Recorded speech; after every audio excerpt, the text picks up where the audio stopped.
Bonjour à tous, bienvenue, je suis ravie de vous retrouver ici où nous parlons de cuisine, patrimoine culinaire africain, nous parlons de business, nous parlons de tout ce qui est lié à notre cuisine, à la restauration et je réponds aussi à vos questions. Je suis ravie de vous retrouver ici pour une nouvelle thématique. En tout cas, si cette thématique vous intéresse, je vous invite à vous abonner à la chaîne parce que je suis persuadée que vous en apprendrez plus d'une et surtout, nos gastronomies sont un moyen de pouvoir développer notre continent, que nous soyons sur le continent ou hors du continent.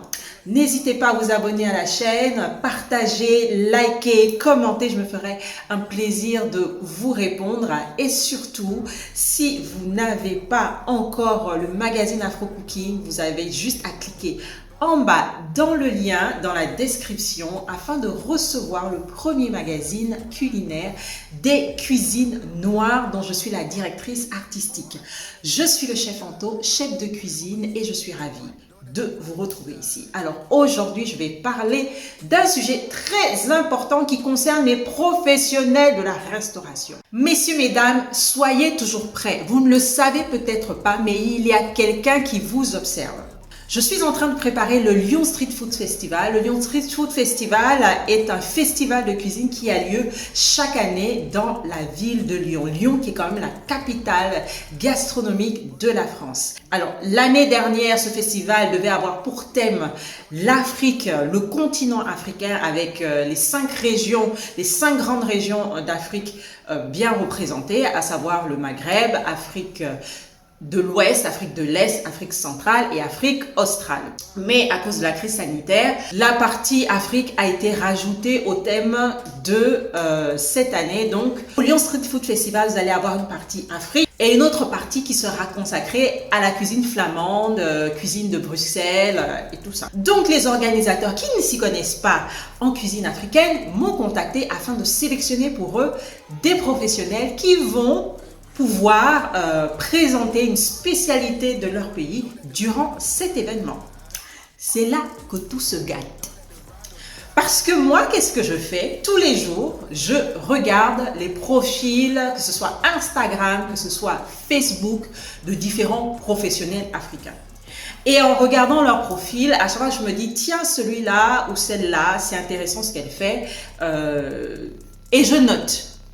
Parce que je me dis, le jour où j'ai besoin, parce qu'il correspond à un profil, parce qu'il correspond à un style, parce qu'il vient aussi de tel pays ou qui se retrouve dans telle région, ben je vais pouvoir le contacter.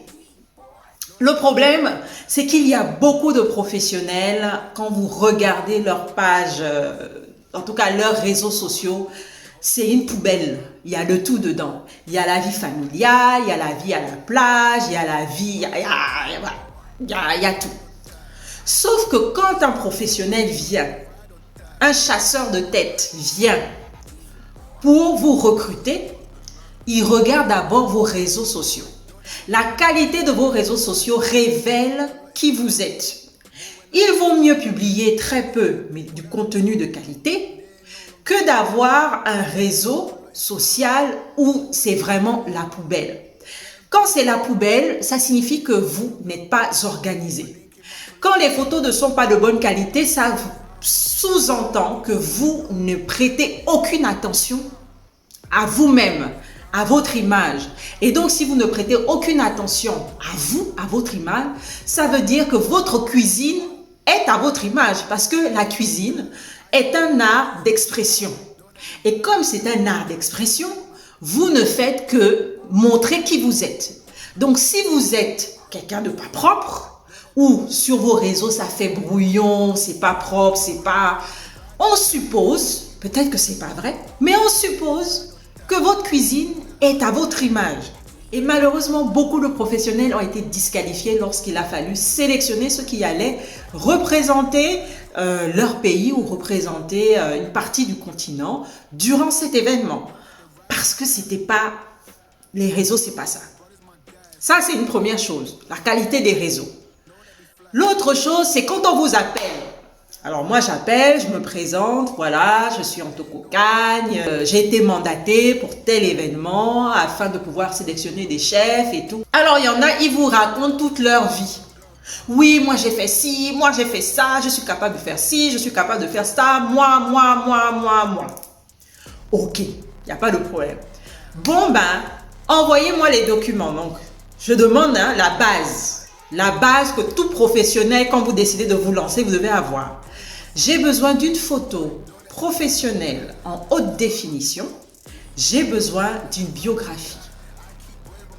D'accord? Alors, et je peux vous dire, sur la vingtaine de chefs que j'ai contactés, hormis ceux qui sont quand même, qui ont déjà fait des grands événements, ceux qui ont fait des prestations, qui ont paru dans des magazines et tout ça, qui eux, ils savent déjà ce qu'il faut avoir. Mais la plupart, les nouveaux, ceux qui n'ont encore rien, quand vous demandez, eh ben, sur une vingtaine de chefs, j'en avais peut-être 2. Ça veut dire 10% qui avaient une photo professionnelle. Donc une photo professionnelle, c'est pas une photo où je regarde en l'air, une photo où je regarde en bas. Non, c'est une photo où je regarde droit devant moi. Hein? Où je souris pas, c'est comme vous voulez. J'ai les bras croisés à la Bocuse, où j'ai des couteaux, mais une photo professionnelle de cuisine. Je suis en tenue de cuisine, je regarde droit devant moi. C'est une photo de haute qualité qui signifie que si je veux la mettre dans un magazine ou si je veux faire des flyers, elle n'est pas pixelisée et je peux l'utiliser. C'est pas une photo en général, c'est un fond uni derrière. Ou si jamais vous êtes dans un environnement particulier, c'est peut-être flouté. Mais en tout cas, il ne doit pas avoir des gens qui passent derrière et tout ça et que c'est le graphiste qui doit maintenant sur Photoshop essayer d'effacer pour avoir quelque chose. C'est pas ça une photo. Une photo professionnelle, on est en tenue de cuisine, maquillé, cheveux attachés ou pas, mais en tout cas qui fasse professionnel. Parce que si vous voulez qu'on vous prenne au sérieux, il faut que vous montriez par la qualité de votre contenu et des supports que vous utilisez en communication que vous êtes sérieux. Je vous montre un exemple. Ça, c'est un magazine. Alors, c'est le Chef World Summit. Voilà. C'est un événement qui a lieu chaque année à Monaco. Et dans ce magazine, on fait des portraits de chefs. D'accord? Dans ce magazine, on fait des portraits de chefs. Ce sont les chefs qui vont participer à l'événement. Donc, j'ai participé à cet événement-là, à Monaco. J'ai été invitée et je vous montre le style de photo que l'on met dedans. Ce n'est pas des photos. Je vous montre le style de photo de chef que l'on met dedans. Les personnes regardent droit devant, sourient, font uni pour la plupart et il y a une biographie. On dit, voilà, la biographie c'est 2-4 lignes. C'est pas un roman. Il y en a, on demande biographie, ils vous envoient leur CV. On n'a pas besoin de votre CV. On a besoin d'avoir 3-4 lignes pour savoir qui vous êtes, d'où vous venez, qu'est-ce que vous faites. Point, c'est ça. Si il doit avoir un roman, c'est sur votre site internet. Moi, sur mon site internet, quand on veut savoir qui est en Tokocagne, il y a le roman. Donc, la personne qui a le temps de lire le roman, elle peut aller lire le roman. Mais quand c'est un événement comme ça, où il y a plusieurs chefs, on n'a pas besoin d'un roman. On a besoin de 3-4 lignes pour savoir qui vous êtes, ce que vous faites, votre style, ce que vous proposez, et puis c'est fini. Troisièmement, vous avez des gens, ah oui, je t'envoie ça demain. Demain arrive.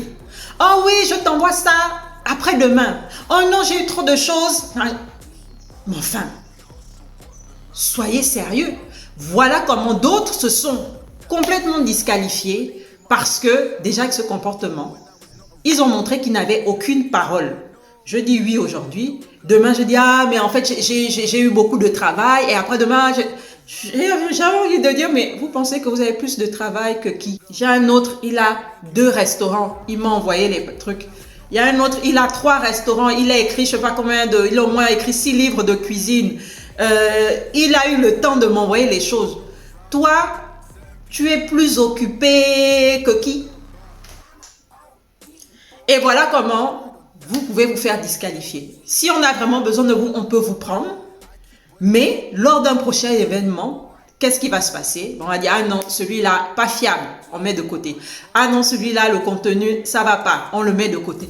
Vous passez du coup à côté d'opportunités juste parce que vous n'êtes pas prêt. Aujourd'hui, les cuisines d'Afrique, toutes les caméras sont branchées. Et ça veut dire que dès que vous êtes professionnel et que vous avez un compte Facebook avec un hashtag cuisine africaine ou quoi, quelqu'un vous regarde, quelqu'un vous observe et se dit, ben lui m'intéresse, lorsque j'ai une opportunité, je le contacte. Pour cet été, j'ai eu en province un grand événement où on m'a convié. Je ne peux pas aller à cet événement et tout de suite, qu'est-ce qu'on m'a demandé? Ah, est-ce que vous pouvez nous recommander des chefs qui viendraient à votre place? Bon, entre nous, quand vous voyez quelqu'un qui n'est pas fiable dans ses propos, qui ne sait pas la différence entre un CV et une biographie, qui vous envoie des photos un peu compliquées, qui ne sont pas en haute définition, qui ne sont pas, voilà, exploitables, est-ce que vous pensez que cette personne, on peut la recommander? Non, on ne peut pas. Parce que, même sans vous connaître, parce que peut-être vous êtes quelqu'un de fantastique, de talentueux, de créatif, vous faites des choses extraordinaires, votre cuisine, c'est vraiment quand on mange ça, on voit les pieds de Jésus. Il n'y a pas de problème. Mais, à cause de ce comportement, tout de suite, vous fermez la porte à de nombreuses opportunités. Donc, je sais qu'il y a beaucoup de professionnels et notamment des gens qui sont en reconversion qui me suivent. Je vous en supplie, soyez toujours prêts. C'était l'objet de cette vidéo, c'est vraiment pour vous dire, il est important que vos réseaux sociaux soient clean. Il est important que vous ayez sous la main, investissez dans un photographe professionnel pour faire des photos professionnelles. Demandez, si vous ne savez pas écrire une biographie, demandez à quelqu'un qui écrit bien en français ou qui est journaliste ou en tout cas quelqu'un qui peut même donner 50 € pour quand vous écrivez un texte de 3-4 lignes pour que ce soit toujours prêt. Pour que lorsqu'on vous pose j'ai besoin d'une photo professionnelle, j'ai besoin d'une biographie. On n'est pas en train de chercher de midi à 14 h, c'est fait, c'est envoyé, c'est nickel. D'accord? J'ai une qui m'a fait ça, elle m'a envoyé tout le jour J. 2 jours après, j'ai une ambassade qui m'a dit oui, on cherche quelqu'un pour nous faire un gâteau pour la fête de l'indépendance. J'ai dit, elle, je vous recommande les yeux fermés. La fille, je n'ai jamais travaillé avec elle. La fille, je ne la connais pas, mais c'était tellement carré ce qu'elle m'a envoyé que je me suis dit, elle, je la recommande. Et vous voyez, c'est dans des petits détails comme ça que l'on peut faire la différence. Beaucoup de gens se disent, mais on m'appelle jamais, mais posez-vous la question, pourquoi on ne vous appelle jamais? Regardez vos réseaux, regardez le travail que vous fournissez. Vous ne le savez pas, mais il y a quelqu'un qui vous observe en secret. C'était le chef Anto pour vous servir. Je vous dis à très bientôt. Au revoir.